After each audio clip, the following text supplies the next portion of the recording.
Welcome to Bridging the Gap to Connections, the talk show, where we begin by sharing your stories and spotlighting your shine. Hello, welcome back to Bridging the Gap to Connections. Today is Mindful Mondays for mental health.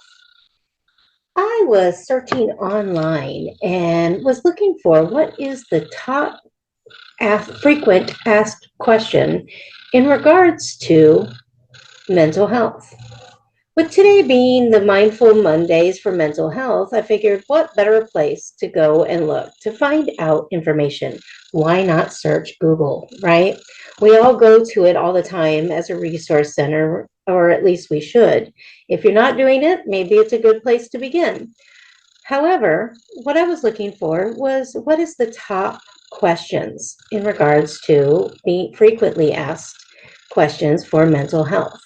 I figured what better place for me to begin to actually provide resources and information for those who are listening in. What my system shared with me, what my phone uploaded after I asked the question was, when should we begin taking care of our mental health? Was one of the top frequently asked questions. When should we? Well, I'm going to say that it should be a priority from the beginning. But due to stigmas and other situations and circumstances, our mental health has been one of the last things that we have realized was the importance. You know, we look at our physical health, we get our physicals every year, we tend to our physical circumstances every day. If we fall down and scrape our knee, we're going to go and find the first aid kit and know exactly what's necessary to bandage it up and take care of ourselves. If we break a bone, we know immediately to go in and get treated and have the bone repositioned. If we have a condition with our heart, our sugar levels, or anything else with our bodies, we know when we're in distress. One of the things I've realized is a lot of people don't realize that our stories, our circumstances, and our situations of life are just as important. Being about mental health, being about the fact that I've spent years and years in different counselors' offices for myself, for my family, for my son, my family, but even more personal with my son. I have found that one of the biggest things for my life was mental health was the most priority for me because I realized the importance of it very early in life. But I realized that people around me just didn't seem to know. And it's because it's just an area that has been swept. Most of the time, people thought mental health disorders came from things like PTSD, which was when they're at for a long time. The main trigger point was those who had been in our first responders, those who have been in our military, those who had spent a lot of time dealing with severe trauma, and even coming into recently acknowledging those who've been through severe domestic violence. Now, those who have been assaulted, in the SA and stuff like that, that is another form. There are so many different conditions, though, that are a form of trauma. Mental health and trauma, as well as just everyday learning about ourselves. One of the things that I wanted to talk about in this is realizing I have a system that I call A.I.R. And it's part of what I teach in regards to when I'm coaching people. I begin by helping them to acknowledge, identifying their stories. So acknowledging the situation, coming aware. identifying the stories and figuring out which positions in life, what circumstances, and what was happening, identifying each one of them, and then realizing the importance of personal responsibility. Not stating that the mental health and all of that was your fault, but I am going to say that it is your responsibility to your care. So that brought me to a whole nother situation. I realized that there's a lot of people in the world that don't have the awareness of realizing the severity of different circumstances that they went through. That if we can create an acceptance that there is a storyline in our life that we are trapped within, that we can find that we're unhealthy when we are stuck in the story. When we find ourselves, what happens if we blow out a tire? We're stuck on the side of the road, right? We get stuck sometimes. If our car gets into a rut and there's no way and the car gets hung up on the axle, is it going to move? It's really not. And if we got hung up or trapped in a story, we're not really going to move, are we? So what I've realized is the first steps to some of this is beginning to acknowledge or become aware that we are actually in a loop, constantly repeating the story, feeling like there is no escape from the situation, finding ourselves in the same situation over and over again with different people. Well, we got to acknowledge that and become aware of why. Why is that happening? The next step is getting connected, finding someone who is a trusted source that we can share our story with. That comes with counselors, therapists, psychologists, coaches. It goes with good friends who can handle our story. Now, I'm not going to say everyone can. If you're finding that you're sharing your story and it is stressing the people out that you're telling the wrong person. As much as we want to trust those that we love around us to be able to be there for us, sometimes we've gone through things that others around us are not equipped to handle. So when we are realizing that, becomes our importance for us to know who to share our stories with. It becomes a necessity. We can't just share it with everyone willy-nilly, just wherever we want to, because not everyone can handle going through even hearing what we've been through. Because for some people, what is traumatic to one person may seem like a skip in a park to someone else. I am not saying that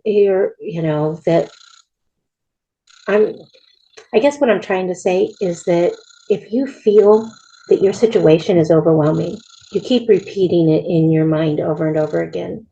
It doesn't matter whether or not it's the same story that happened over and over again since you were a little kid and you got pushed down in the playground.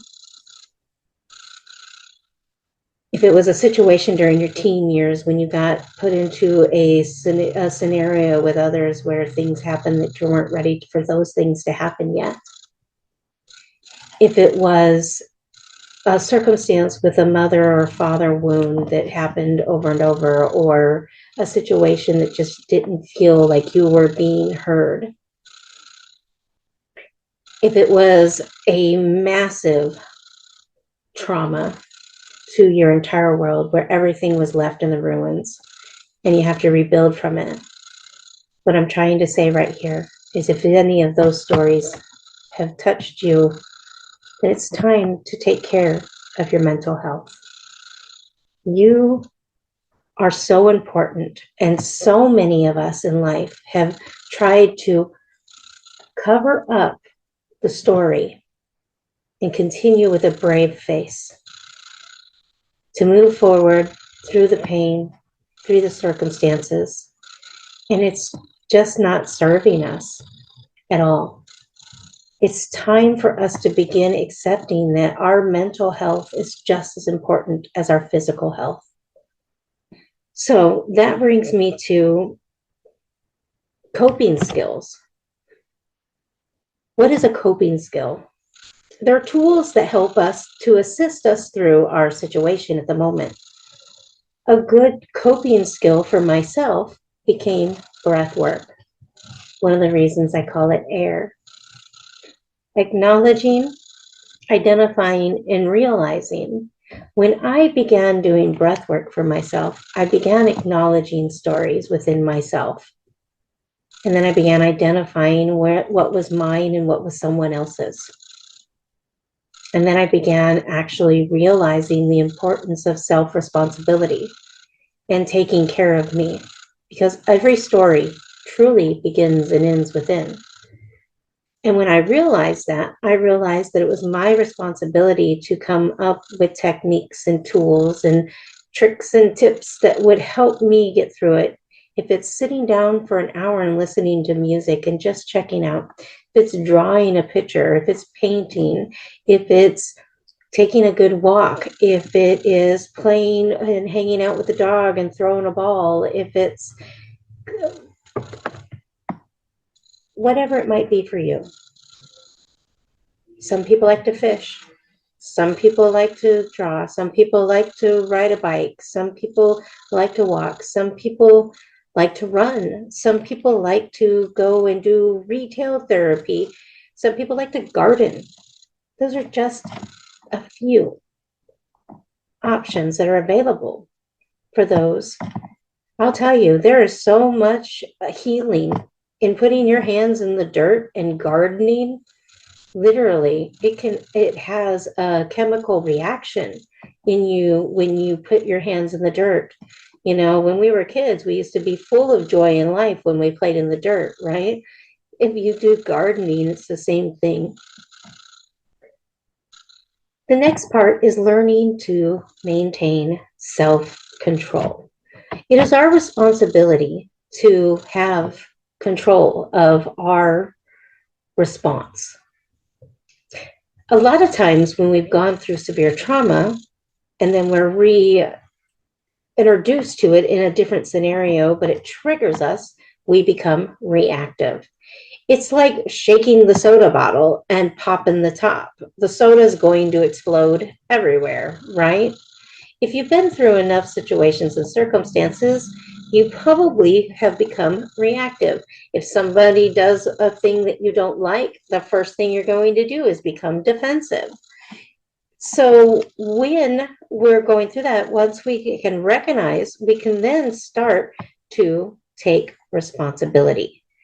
Instead of being reactive like the soda bottle and exploding everywhere, or Mount Vesuvius going off at the moment, we can then find a way to use our coping skills to find the way to better respond. If we feel overwhelmed, it's always safe to go and take a place for yourself. One of the hardest lessons I ever had to learn was I didn't have to actually go to the fight. If someone presented a fight to me, I felt I needed to defend, like, till there was no wind. And that was very devastating for me. I spent a lot of time being harmed because I stayed far too long, instead of just applying a boundary. But I didn't understand that. It took me years to actually begin developing that and understanding what that even meant. A boundary? Well, I figured if I told somebody what I didn't like, that they just respect it. That's not a boundary. That's just telling somebody what you like or what you don't like. The boundary is actually expressing that and making a decision. If it is broken, what are you going to do? That was the part I didn't understand for the longest time of my life. I thought expressing myself, don't do that, that hurts my feelings. I thought that was a boundary. And I was wrong. I was really, really wrong. What I had to realize is don't do that or this will happen. Don't do that or I'm going to do this. Meaning, if someone did a specific thing, what I had to do was make a decision. Am I going to continue to allow this to happen to me? Or am I going to shift, pivot, and change the course of my life? And it was hard. It was hard to make that decision and step out and do the things that I needed to do so that I can live my best life. That brings me to the last part, care of oneself. The care of who we are isn't up to anyone else. It's up to us. It's up to me. It's up to you. For us to begin taking care of ourselves. No amount of placing the key to our self-care in someone else's pocket is ever going to give us what we need. No one knows who we are the way we do. No one understands how we feel better than we understand. No one can give us the answer. You have to find it within ourselves. So we have to get awareness. We have to find connection. Begin finding coping skills, the tools to assist us. We have to gain self-control and begin finding the path to care for ourselves. And if you want more information, you can reach out. I don't mind. Set in the comments section, just write more in the comment, and I will get together with you whenever whenever I get the message. I'll respond as soon as I can. Outside of that, that is it for today's session with Mindful Mondays for Mental Health. Until next time, this is Darla signing off. Bye for now.